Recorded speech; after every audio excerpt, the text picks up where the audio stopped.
তা গান্ধারী নয়নে বসন বাঁধা কেন? কেন গো? স্বামী অন্ধ? আচ্ছা বলুন তো মা, ছোট মুখে বড় কথা বলছি, মনে কিছু করে। অনেকে স্বামী কোনো কারণে দেখেছি অ্যাক্সিডেন্ট হয়ে একটা পা খরা হয়ে বসে আছে। তা কোনো মা ভাবতে পারবে যে আমার স্বামী যখন ন্যাংরা, আমি ন্যাংরা হয়ে বসে থাকি, একটা পা কেটে বাদ দিয়ে দিই? পারবে? ওটা আমরা শুনেছি, কিন্তু এর ভিতরে একটা তত্ত্ব কথা আছে। তত্ত্বতে কি? কেন নয়নে বসন বাঁধা জানেন? ওটা বিয়ের আগে থেকে বসন বাঁধা, বিয়ের পরে নয়। কখন বেঁধেছিলেন বসনটি? গান্ধারীর বাবার নাম কি? সুবল রাজা। তখন গান্ধারীর বিয়ে হয়। গান্ধারী তখন বাবার ঘরেতে আছে, বাপের বাড়িতে। নারদ মুনি ঘুরতে ঘুরতে চলেছে কোথায় না ওই সুবল রাজার কাছে। আর নারদ মুনির কাজ কি? বিনা যন্ত্র সহযোগে কীর্তন করতে করতে চলেছে, কৃষ্ণ নাম গাইতে গাইতে চলেছে। কেমন করে চললে আজ কৃষ্ণ নাম গাইতে গাইতে গো? নারদ মুনি চলেছেন, দেখো গো, কুঞ্জ বিহারী হরি হরি হরি বনচরি মনোগরি ললিত তিরঙ্গ। সবাই চলেছে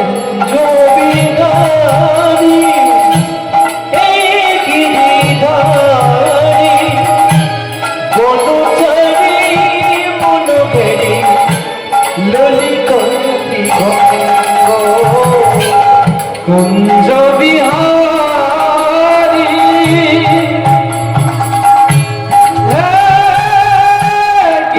মনচারী মনোহারী ললিতা ভঙ্গে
নারদ মুনিকে দেখে সুবল রাজা আসুন আসুন আসুন বসতে আসন দিয়েছে, পদকাটা ধৌত করে দিয়েছে, প্রণাম করে কথোপকথন শুরু হয়ে গেছে।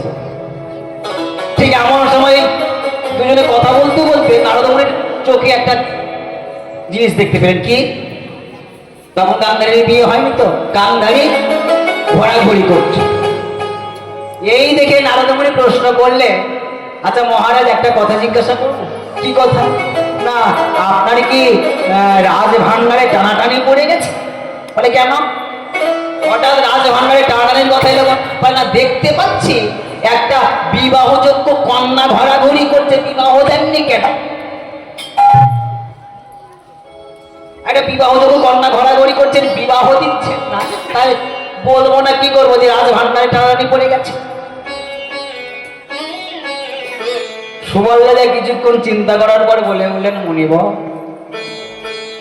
কেন বিবাহ দিতে পারছি না জানেন কেন? না, আমার এই কন্যা যেদিন জন্মগ্রহণ করেছিলেন মুনি ঋষিরা গণনা করে বলেছিলেন আমার কন্যার সঙ্গে যারা বিবাহ হবে, যখন ওই বিবাহের সময় কি বলে গো, চোখে চোখ পড়ে গেলে না কি বলে গো, শুভ দৃষ্টি পড়ে গেল আমাদের ওখানে বলে, ওই শুভ দৃষ্টি যখন হবে আর শুভ দৃষ্টির সময় যখন চোখে চোখ পড়ে যাবে, যে ছেলের সঙ্গে বিবাহ হবে সেই ছেলে ওই বিবাহ আসনের সঙ্গে সঙ্গে মারা যাবে।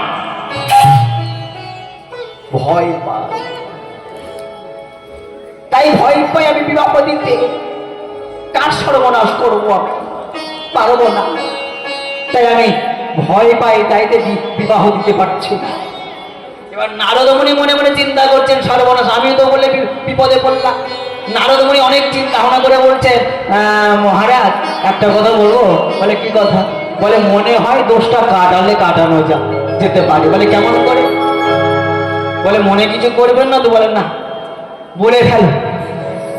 বলে ওই যে দোষটা কাটালে কাটানো যেতে পারে যদি আপনার মেয়ের সঙ্গে একটা ছাগলকে বিবাহ দেওয়া যায়। ছাগলের সঙ্গে বিবাহ? বলে হ্যাঁ, তাহলে দোষটা কাটলে কাটতে পারে। তা ঠিক আছে, তাহলে বিয়ের আয়োজন করো, কিন্তু আমার একটা সন্দেহ আছে। বলে কি সন্দেহ? বলে ছাগলে কি সুদৃষ্টি করতে পারে? বলে পারবে না, মানে কান ধরে করিয়ে নেবে। তাহলে বিবাহের ভার কাকে দিলে? বিয়ের ভারটা দিয়ে দিয়েছেন নারদমুনিকে। বাবা তুমি পাত্র দেখো, তুমি যা করো করো, সব দায়িত্ব আমি তোমাকে দিই। নারদমুনি তাহলে শুভ দিন দেখে একটা পাটা ছাগল দেখে বিবাহের দিন ঠিক করলেন। বিবাহের সময় শুভ দৃষ্টি হবে, ছাগল কি শুভ দৃষ্টি করতে পারে? কান ধরিয়ে শুভ দৃষ্টি করিয়ে দিলেন। আর যখন কান ধরিয়ে শুভ দৃষ্টিটা করিয়ে দিয়েছে, যখন চোখে চোখ পড়ে গেছে, সঙ্গে সঙ্গে পাটা ছাগলটি ছটপট ছটপট করতে করতে সর্বনাশ। গান্ধারী মনে মনে চিন্তা করলেন, সর্বনাশ, আমার নয়নে এত দোষ, আমার নয়নে যখন এত দোষ, আজ থেকে আমি এই নয়নে জগৎ দর্শন করবো না, করবো না, করবো না। আজ হতে আমি নয়নে বসন বাঁধলাম। সেই দিন হতে নয়নে বসন বাঁধলাম।